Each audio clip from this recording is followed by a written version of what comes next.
informações pra gente. E hoje, vamos falar de um assunto, gente, que tanta gente pediu pra gente falar sobre o divórcio. Então hoje, a doutora Sandra Damiotti está com a gente. Olá. Seja bem-vinda mais uma vez. Obrigada, Kátia. Boa tarde. E olha, o que tem de gente que manda perguntas pra gente sobre esse assunto. Sempre. Divórcio, separação, se existe diferença, mudança de lei, né, doutora Isso, Sandra? sempre tem muita dúvida. Acontece em todas as famílias, a gente sabe disso. verdade. Às vezes você tem vergonha de consultar um profissional, de falar com um amigo. Então hoje é o momento de você esclarecer suas dúvidas, é uma oportunidade. Pode mandar suas perguntas, tá? Muitas a gente já juntou dessas perguntas todas que chegam pra gente todo dia. Olha, a Cíntia diz o seguinte: vivo em união estável, preciso me divorciar? Olha só, divórcio é para quem é legalmente casado, via cartório, tem a certidão de casamento. Se vive em regime de união estável, não se divorcia. Então ela tem que ingressar com um reconhecimento de união estável e dissolução. Isso é feito judicialmente. Ah, também judicialmente. Também judicialmente. Então tem que constituir um advogado para que seja feito isso, né? Para o divórcio e para essa constituição de união estável, é obrigatório que seja acompanhado por advogado. Agora, de uns anos para cá, a lei da união estável mudou demais, né? Mudou.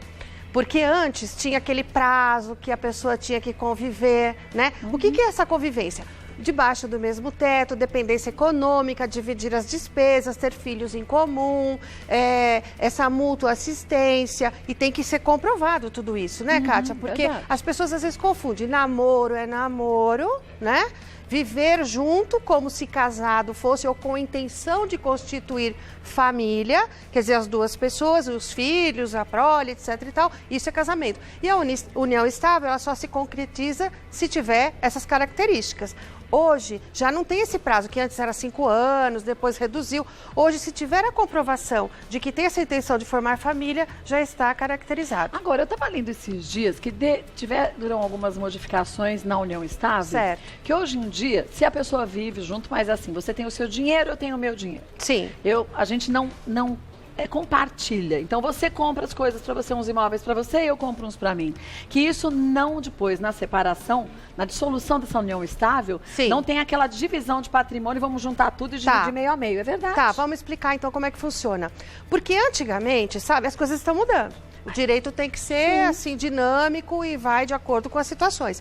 Então, veja, antes as pessoas se uniam, se juntavam, né, num regime de união estável, e um só que adquiria o patrimônio, e quando chega nessa dissolução, então era dividido 50% para cada um. Então, hoje já tem decisão, inclusive, no Supremo, que para que seja dividido esse bem, ele tem que ser comprovado, a pessoa tem que comprovar que contribuiu para a aquisição desse bem. Agora, a sugestão sempre é o seguinte: a união estável, ela é mais informal, certo? Sim, porque o casamento aqui é formal, um documento em cartório e tal. A união estável, então, o que eu sempre sugiro? Faça um documento, que pode ser até em cartório, né? E onde você registra aquela união e você estabelece. Sabe o que você estabelece com isso, Kátia? Quando faz o reconhecimento e estabelece em cartório, você já estabelece que o regime, qual que vai ser? O da comunhão parcial. Percebe? Então, mesmo que não tenha o casamento como a certidão, já fica estabelecido quando você diz, olha, nós convivemos em regime de união estável.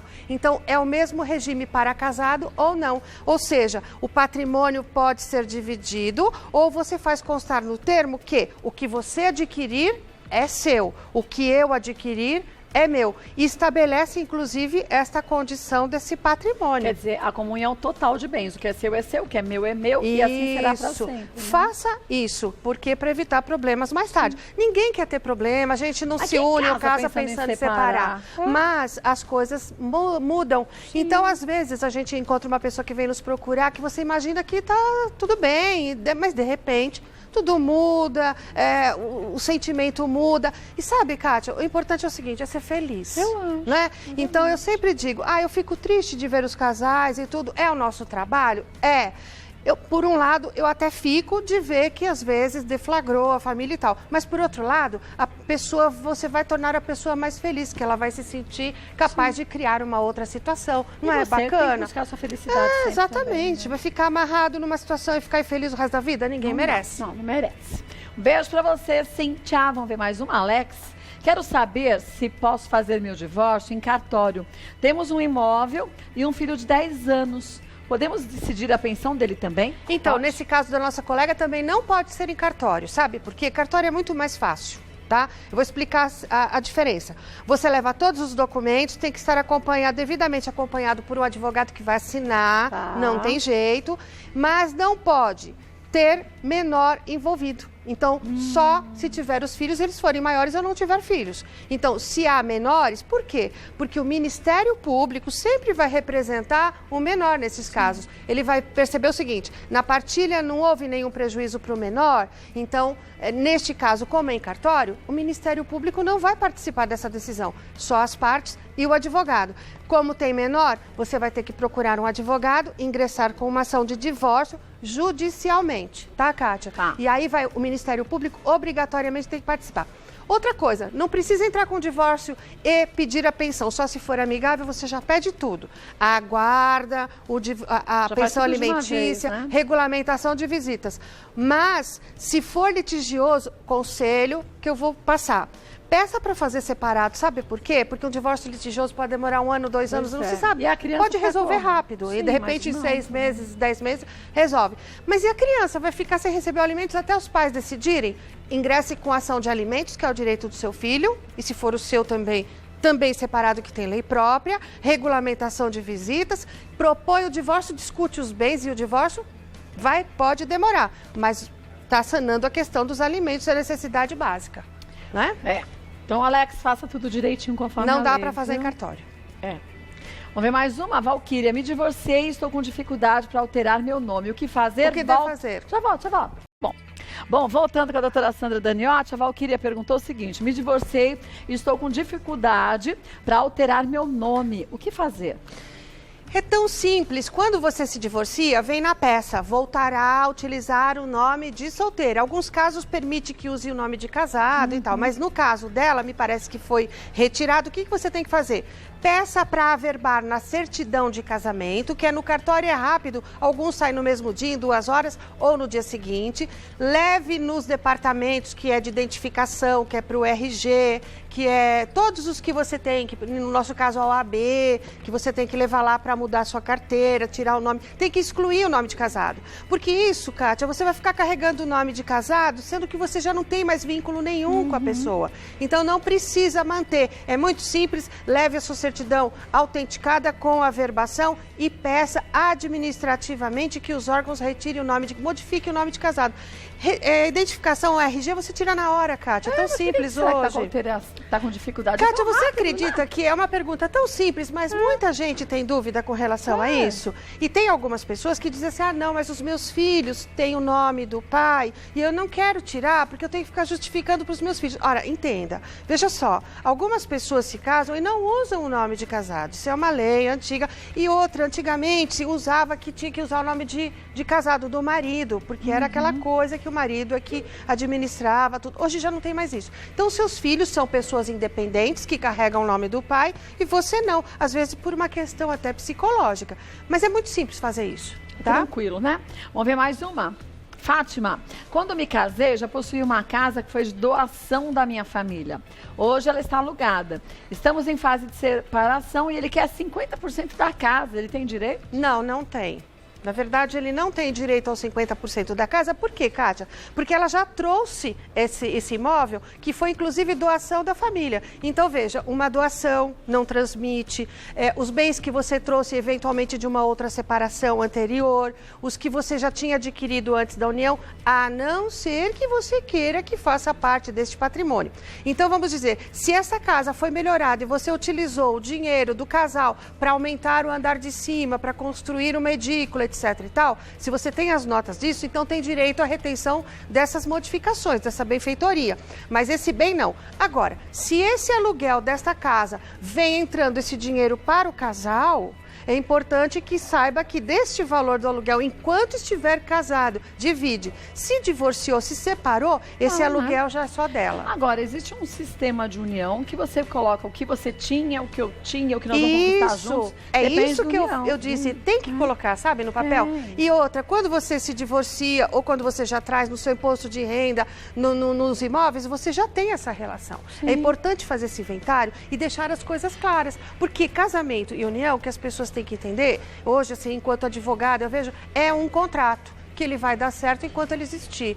Não terminou, acabou, não existe mais, então se divide e faz a coisa certinha e sem ressentimentos. É o melhor. Vamos ver mais uma.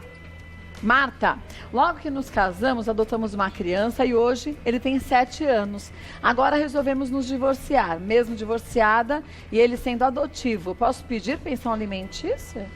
Sim. É importante saber que todas as crianças hoje, nós não temos distinção. A nova Constituição diz o seguinte, adotivo ou não é filho... Tem os mesmos direitos, né? Exatamente. Então, o filho adotivo se separou, está com você pode pedir a pensão alimentícia? Deve. Ele tem todos os direitos, inclusive na partilha de bens, na herança, é tudo isso. Por isso que é uma atitude que é para sempre, não muda mais, ela é irreversível. É como os direitos de um filho dito legítimo, legítimo, né? Ele passa exato. a ser legítimo. Kátia, você sabe que não tem diferença na certidão de nascimento. Mas não tem, tudo filho igual. legítimo e adotivo. Adotou, vem o nome do pai e da mãe. É tão bacana quando o pai e a mãe recebem a certidão, porque é como se estivesse nascendo o filho. É muito lindo, é emocionante. É assim, tem direito sim, como se ele tivesse saído do seu ventre.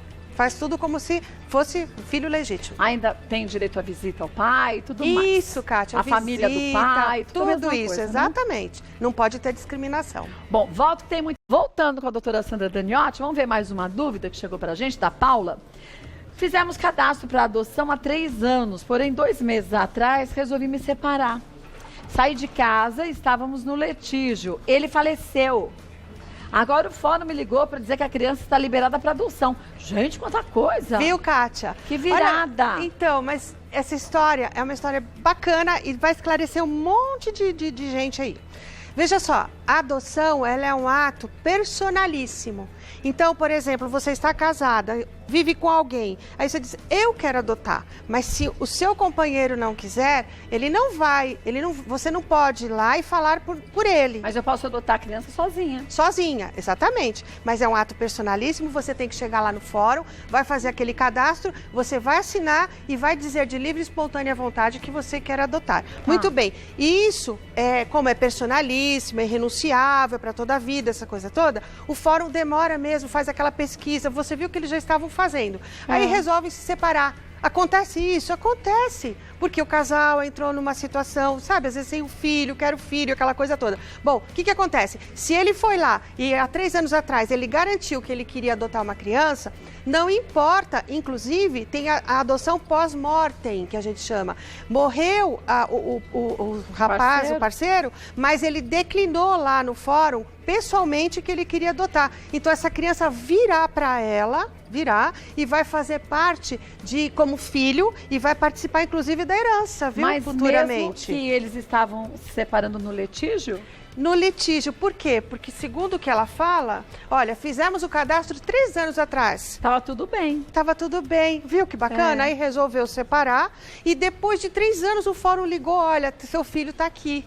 Então aí ela não vai buscar o filho? Vai sim, e pode adotar e vai constar o nome dele como pai falecido, né? Mas tem a mãe, tá bom? Ah, que legal. Deixa eu ver mais uma última pergunta de hoje. Olha, na Cleusa, no caso de separação litigiosa, como decidir com quem ficam os animais de estimação? Veja só. Então hoje, aí você fala assim, poxa, mas animais, você vai? Vai. Porque, inclusive, até um dia numa audiência tivemos uma discussão que a Sofia Loren, lembra? Que teve aquela discussão por causa do cachorro. Aqui hoje faz parte do nosso cotidiano, porque você ama os seus animais de estimação, fazem parte da família. Então, assim, não que vai tutelar, que vai fazer a divisão e guarda, mas você sabe que muitas vezes a gente diz assim, o animal vai ficar com quem melhor cuidar dele, quem melhor tiver condições e tempo para cuidar.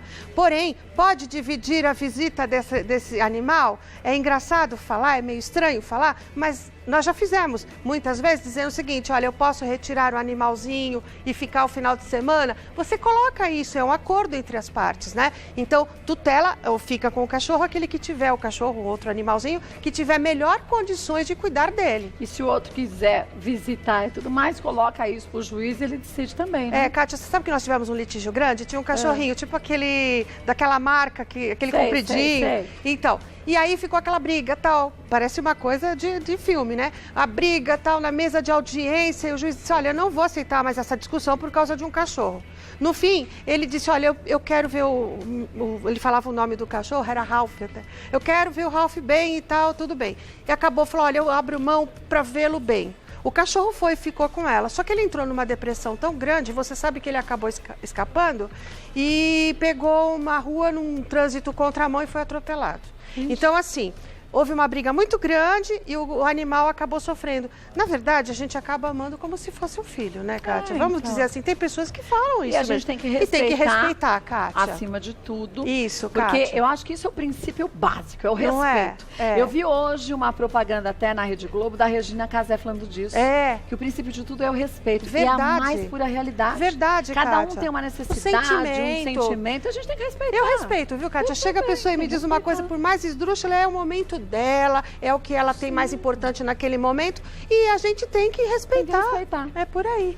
Concorde ou não, respeite. Exato. Olha, vou passar para vocês os contatos da doutora Sandra Daniotti, só lembrando que hoje tem uma palestra, né? Sim, sobre adoção, exatamente. Gratuita, na UAB, né? Gratuita. Na UAB da Vila Prudente, é Avenida Sapopemba, 4064. Isso. Se você quiser levar 1 quilo de alimento, que vai ser doado para uma instituição de caridade, e aí você pode tirar todas as dúvidas, tirar foto e tudo mais, tá bom? Olha, o telefone é o 3857-5778. Você pode também entrar nas redes sociais, Sandra Daniotti, e você consegue os contatos da doutora Sandra. Obrigada, Obrigada. Kátia. Eu que agradeço mais uma vez.